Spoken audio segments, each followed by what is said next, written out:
Çmimi me shumicë i qershisë është më i lartë i këtyre viteve të fundit.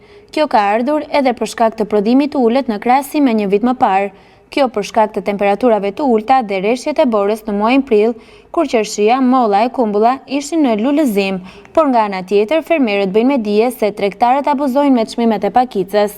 Në qoftë se 1 kilogram qershi shitet 350 deri në 400 lekë me shumicë, në treg kushton deri në 1000 lekë. Dhe nuk ka prodhim, është shumë dobët prodhimja, të qershit janë bosh. Janë shumë të ralla, punëtori do paguhet normal. Ferdinand Ali, një nga fermerët super potencial të fshatit Voran, tha se prodhimi i qershisë, i kumbullës dhe i mollës këtë vit, për shkak të kushteve atmosferike, është i reduktuar. Ai shton se fshatit Voran, për shkak të këtyre kushteve, vende ka prodhim dhe e kundërta ka ndodhur në sipërfaqet e tjera të mbjella me dru frutor.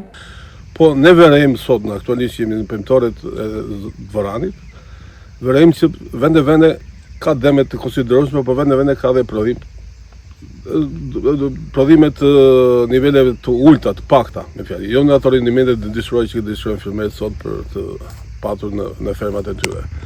Sepse ne jemi në periudhën e vjeljes tani dhe ti po të shikosh disa pemë kanë dhe disa jo. Edhe fermeri i njohur pranon se tregtarët abuzojnë me çmimet e të gjitha kulturave bujqësore. Tregtarët abuzojnë sepse janë ata që kontrollojnë tregun, edhe që vendosin çmimin. Në fshatin Voran, por edhe në pjesën më të madhe të Devollit, kulturat bazë janë qershia, kumbulla e molla.